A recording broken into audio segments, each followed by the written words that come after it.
শুভ সকাল। সকালের চায়ের মধ্য দিয়ে আজকে আমাদের যাত্রা শুরু করলাম। উদ্দেশ্য ফাঁড়ির বিল। এখন আমরা আছি থাইংখালী বাজারে। থাইংখালী বাজার থেকে সিএনজি বা অটোতে করে পালংখালী বাজারে নামলেই ফাঁড়ির বিলের রাস্তা পাওয়া যাবে।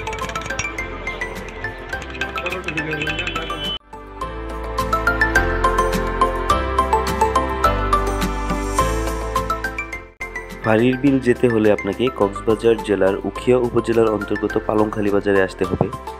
চলুন এখন পালংখালী যাওয়া যায়।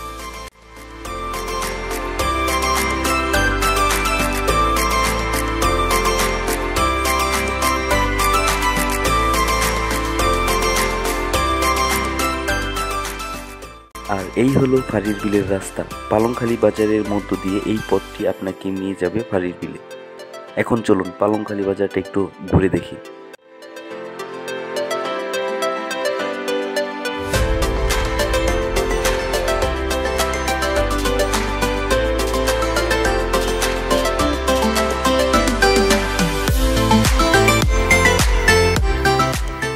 দেড়শো কাঁচামরিচ দাম বাড়ে গেছে। কাঁচামরিচ 240, 200 টাকা ছিল 240 হয়ে গেছে।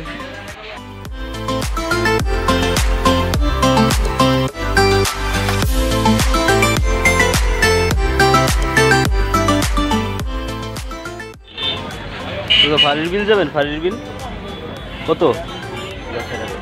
একজন 10 টাকা। ও একটু সামনে আগায় নামাই দিবেন। এই যে মাদ্রাসা কোনাটা আছে না? ঠিক আছে, তাহলে ওঠেন। আচ্ছা চাচা, ফাঁড়ির বিল বলে নাম হয়েছে কিসের জন্য ফাঁড়ির বিল? আর জানি না ভাই, এটা হইয়া তোমার ফাঁড়ির বিল নাম আছে, ঘোরাঘুরি কলর নাম। ফাঁড়ির বিল তো বিল, ওখানে একটা বিলের কারণে ওটা এদিকে ধরো। ফাঁড়ির বিলটা হচ্ছে বিল, ওটা হচ্ছে অনেক বড় এরিয়া নিয়ে একটা বিলের মতো, যার কারণে ওটার নাম হচ্ছে বিল দেখা যাচ্ছে। তার পাশেই হচ্ছে মায়ানমারের বর্ডার। ও, এখানে মায়ানমারের বর্ডারের পাশে? হ্যাঁ। আপনি জন্মের পরে থেকে দেখেন যে এখানে ফাঁড়ির বিল নাম নাকি? হ্যাঁ, ফাঁড়ির বিল নাম। মানে কিন্তু কেন এই নাম জানেন না? ঘোরাঘুরি কলর হয় না তোমার। আপনার দাদা পড়দাদা ওরা কেউ জানছে? হ্যাঁ, আছে কেউ জীবিত নাই তো? না না।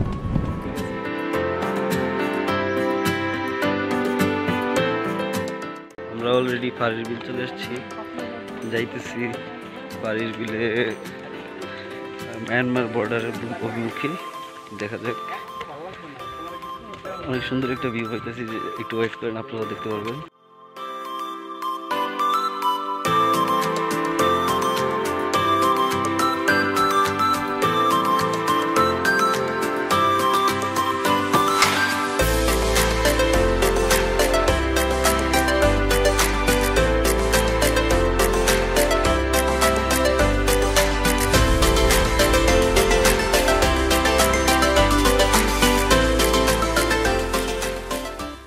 ছোটবেলায় অনেকেই হয়তো আমরা এমন শৈশব পাই নাই। বিলের পানিতে চাপাচাপি, এই জন্য এক অন্যরকম শৈশব। শৈশবের এই দুরন্তপনাগুলি আমাদের নস্টালজিক করে ফেলে।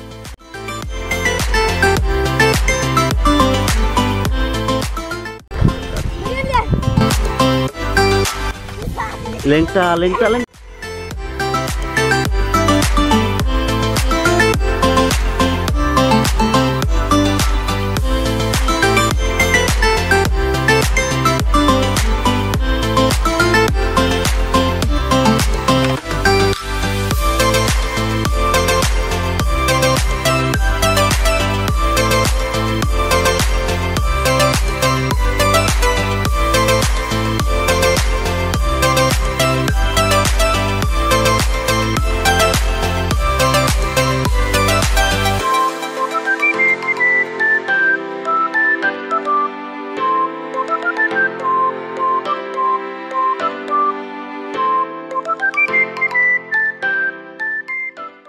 এই ফাঁড়ির বিলে আমার কাছে যেটা সবচেয়ে ভালো লাগছে সেটি হচ্ছে এই চিকন সরু রাস্তা, দুপাশে বিল আর দূরের পাহাড়।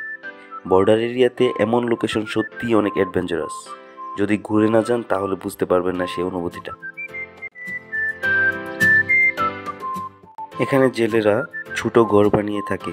মূলত নাফ নদীতে এরা মাছ ধরে জীবিকা নির্বাহ করে আর রাতে এখানে অবস্থান করে।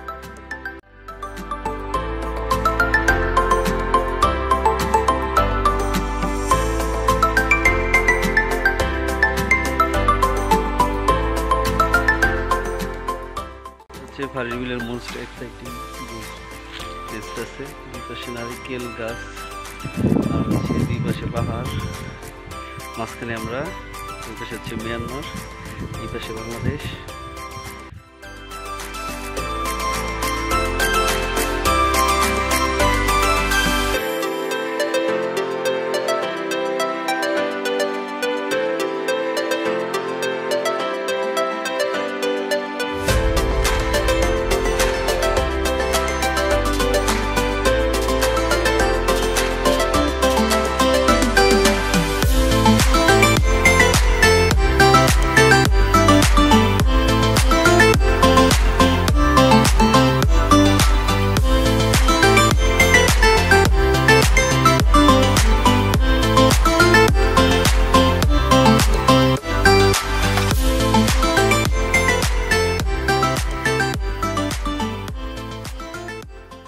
ফারির বিলের সম্পর্কে এখন বড় ভাইরা দেখেন কি কমেন্ট করে, ভিডিও করতেছে। ভাই, ফারির বিল সম্পর্কে কিছু আপনি বলেন।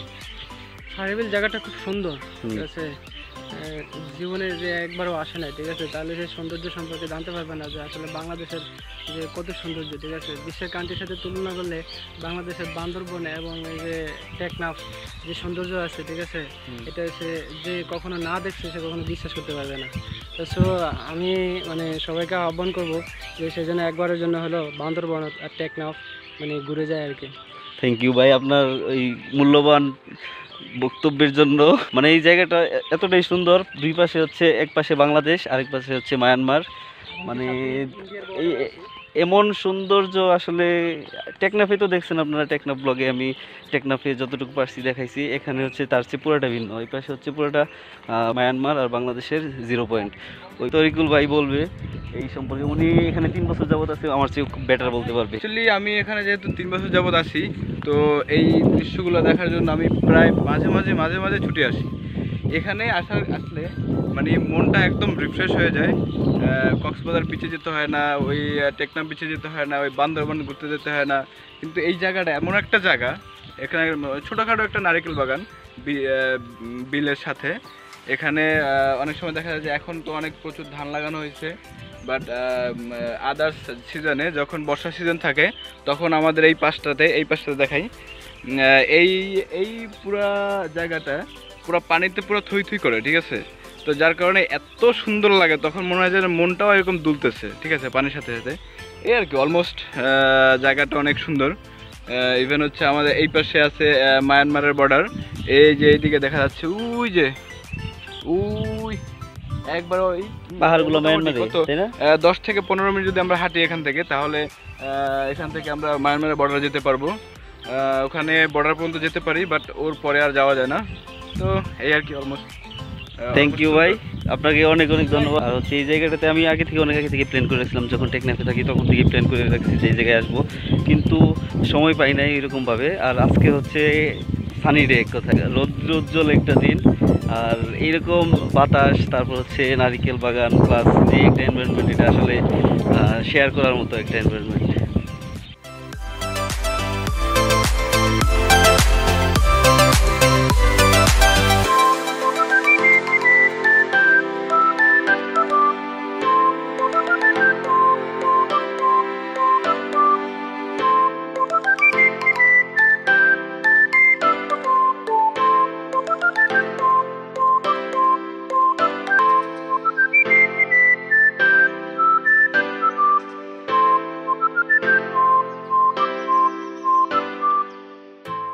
আমরা যাচ্ছি বর্ডারের দিকে, দেখি কতটুকু কাছে যাওয়া যায়, বিজিবি আমাদের কতটুকু যাইতে দেয়।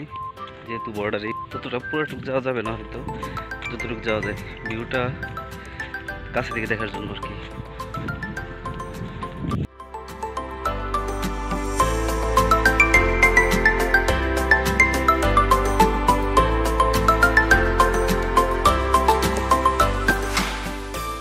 আসছে আপনার যে ওই দিক দিয়ে না, এদিক নদী একদম ছোট।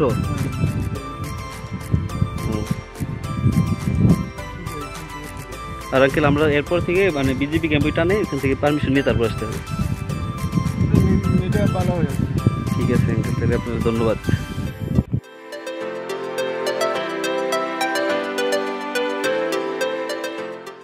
চারিদিকে এরকম নয়নাভিরাম পরিবেশ দেখে আপনার উঠতে মন চাইবে, তাই আমি একটু ট্রাই করলাম ওড়ার।